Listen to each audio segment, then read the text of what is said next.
Hello students, warm welcome to all of you. In this module, we are going to discuss 6th chapter of our CBSE curriculum of grade 10, that is triangles chapter. So, it is plane geometry, so that generally majority of the students, they feel that it is very hard, we cannot remember, so many theorems are there and we cannot understand the problems, the properties of different figures, plane figures and all.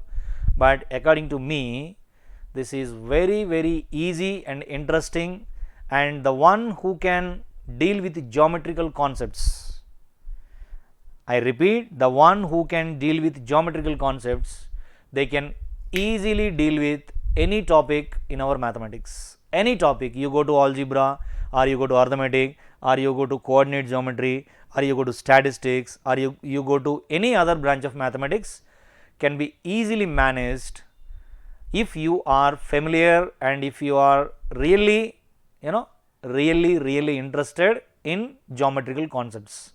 So, now this concept is also very much easier, and we have very limited concepts given in our grade 10 CBSE curriculum, right. So, at the end of this session, we will be able to understand what is basic proportionality theorem, or what is Thales theorem, and what is the converse of basic proportionality theorem also. So, in this module, we are going to discuss about basic proportionality theorem or Thales theorem.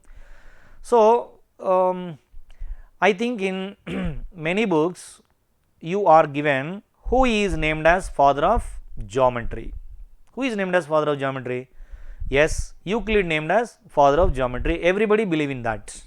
But in Greece, they believe in strongly that father of geometry is Thales. Thales is a famous mathematician in Greece. He actually introduced some geometrical concepts there. That is why those people strongly believe in that Thales is named as father of geometry. Thales is father of geometry according to them. So, according to Greece people, they believe in that father of geometry is Thales. So, he proposed a few set of theorems. Of course, they are fundamental theorems in our geometry. They are very useful and important theorems also. So, those theorems are basic proportionality theorem and converse of basic proportionality theorem. On the applications of basic proportionality theorem and converse, some other theorems have been proposed. Those other theorems are vertical angle bisector theorem as well as similarity theorems also. So, let us try to understand what is the theorem proposed by Thales. So, that theorem is also named as basic proportionality theorem, right. What is that theorem is all about? I am going to explain. So, the name of the concept that we are going to discuss here is triangles. So, the chapter is 6th chapter, that is triangles, okay, triangles. So, the very first thing is basic proportionality theorem, basic proportionality. Basic proportionality theorem, or what do you name this? You can call it as Thales theorem. Why is it called Thales theorem? Because he proposed this theorem, that is why it is named as basic proportionality theorem or Thales theorem, right. What is this theorem is all about? Suppose if you draw a triangle, so this is one triangle drawn. Let us name this triangle ABC, right. In this triangle ABC, suppose if you draw a line parallel to one of the sides means you can draw parallel to BC, or you can draw parallel to AC, or you can draw parallel to AB. If you draw a line which is parallel to any one of the sides of the triangle, then definitely it intersects other two sides in two distinct points. Suppose I am drawing a line, this is the line which is drawn parallel to one of the sides BC. Then this line intersecting other two sides AB and AC in two distinct points. Those two distinct points are D and E. Now, what is the theorem is all about? The theorem says that if you draw a line which is parallel to one side of a triangle, then it divides the other two sides. What are the other two sides? AB and AC. So, it divides the other two sides AB and AC proportionally, means AD by DB is same as AE by EC. So, the statement is going to be, because you will be asked what is the basic proportionality theorem, otherwise state and prove basic proportionality theorem. So, you will have to write the statement. What is the statement here? If a line drawn parallel to one side of a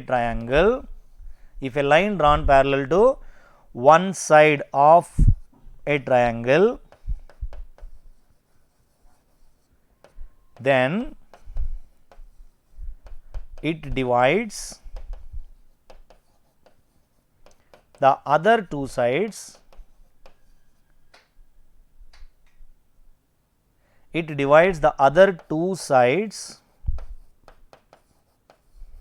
in the same ratio,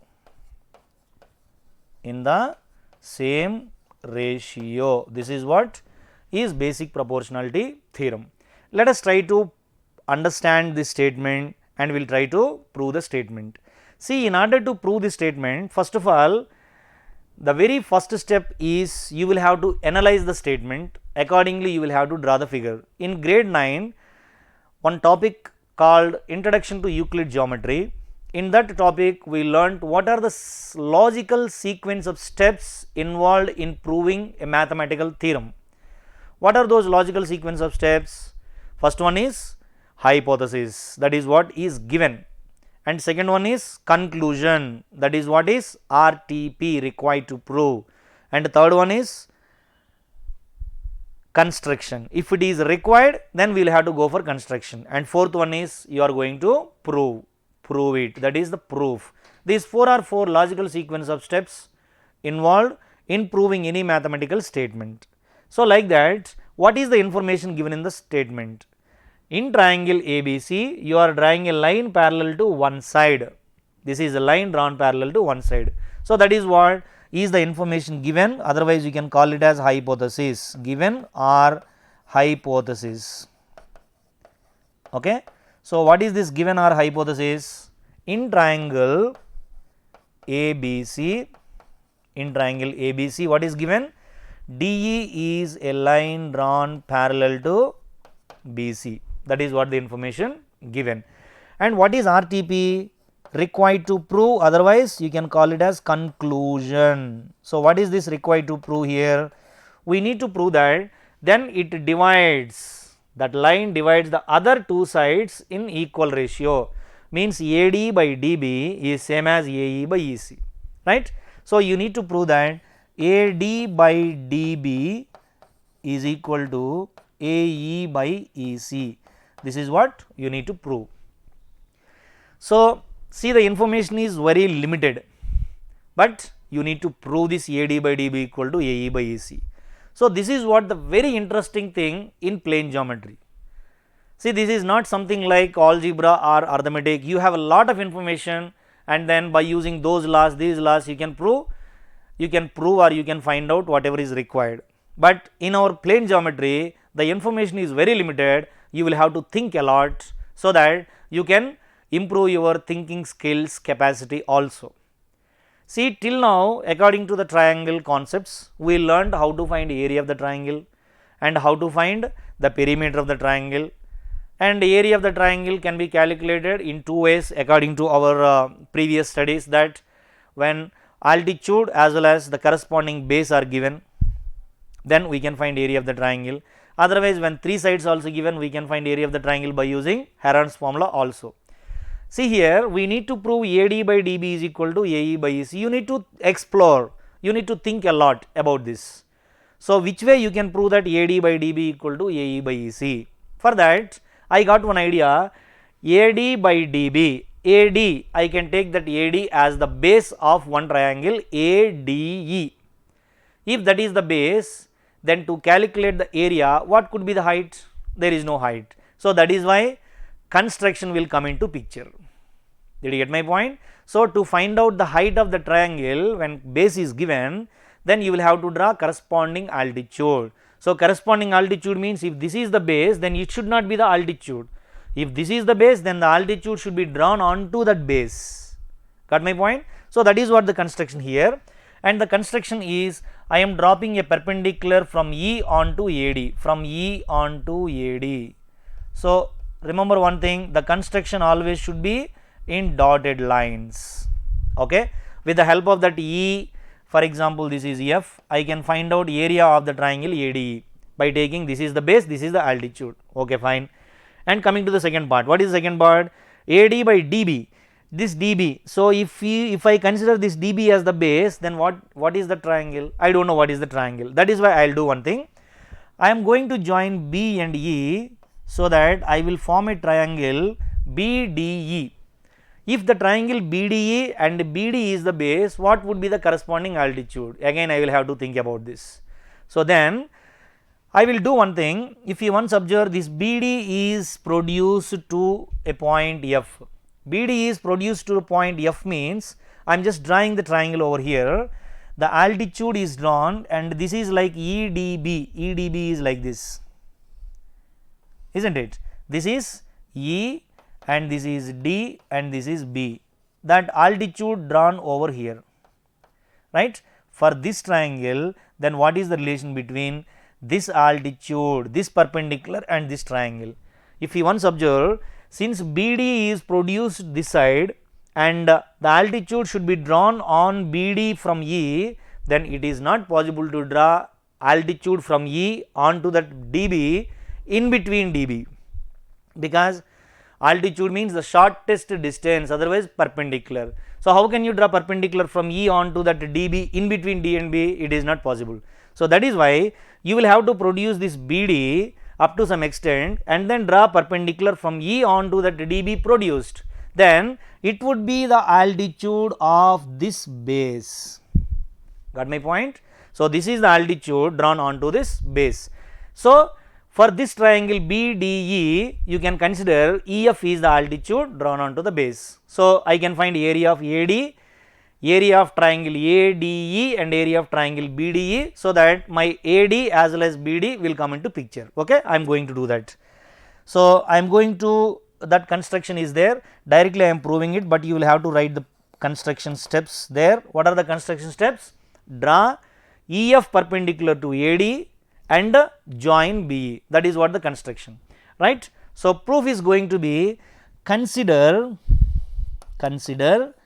area of triangle, what is the triangle ADE, area of triangle ADE divided by area of triangle BDE. Okay. So, for this triangle ADE, base is equal to AD, corresponding altitude is equal to EF. So, that half into base is AD into the corresponding altitude is going to be EF, whole divided by area of triangle BDE, BDE again half into base of BDE is DB and corresponding altitude, just now we discussed, this is the corresponding altitude, that is EF, right. So, half into base into height. Did you get my point? So, the corresponding altitude as well as the base, right. See here the corresponding altitude as well as the base that I am going to write here. If you once observe in both numerator as well as denominator, so here the numerator is AD into EF divided by half into DB into, what is that, DB into again EF. So, that I can cancel half and half, can cancel EF and EF, finally left with AD by DB, AD by DB, that is what area of triangle ADE by area of triangle BDE. Now, I want AE by EC also, whatever the concept that you applied for AD by DB, you do the same thing for AE by EC also. For that, what has to be done here? You need to draw perpendicular from D, let it be some G, and then you will have to join D and C. See, in the same way you can find area of triangle ADE, because AE is the base and corresponding altitude is this, and similarly for the other triangle also. Now I am going to write, consider area of triangle. What is the triangle? AED divided by area of triangle. Now this is ECD or CDE, whatever it is equal to CDE, okay, is equal to half into, what is the base of AED? Base of AED is going to be, AE is the base, into what is the corresponding altitude? Corresponding altitude is DG, whole divided by half into, this base is equal to EC into corresponding altitude, of course DG is the corresponding altitude. So we can cancel half and half, DG, you left with AE by EC. So AE by EC. So what are you going to prove here? You are going to prove that AD by DB is equal to AE by EC. In order to prove AD by DB equal to AE by EC, left hand side should be same, otherwise we cannot equate right hand side. But what are left hand sides here? ADE by BDE, here AED by CED. It means both the numerators are same. If you once observe, ADE, AED, both the areas are same. Of course, both the numerators are same. What about the denominators? Here it is BDE, here it is CDE. So our primary task here is how to prove that area of BDE and area of CDE both are equal. For that you need to observe the figure carefully. See, DE and BC both are the two parallel lines, and the first triangle is BDE, this is the triangle, CDE, this is the triangle. See, the triangle BDE and CDE lying on the same base DE and between same parallel lines DE and BC. Did you observe that? Triangles BDE and triangle CDE lying on the same base DE and between same parallel lines DE and BC. In our 9th class, the concept of areas of triangles and parallelograms, we discussed this thing about areas, that if two triangles lying on the same base and between same parallel lines, then their areas are same. That is the concept that we are going to apply here now. So triangle BDE and triangle CDE lying on the same base DE and between same parallel lines DE and BC, therefore their areas are same. Therefore you should write that area of triangle BDE is equal to area of triangle CDE. Therefore BDE and CDE both are same, therefore left hand sides are equal. We can equally say that right hand sides are equal. Therefore AD by DB is equal to AE by EC. So this way you can prove basic proportionality theorem or Thales theorem. Hope I feel that it is very interesting, right? Hope you understand and enjoy. Thank you.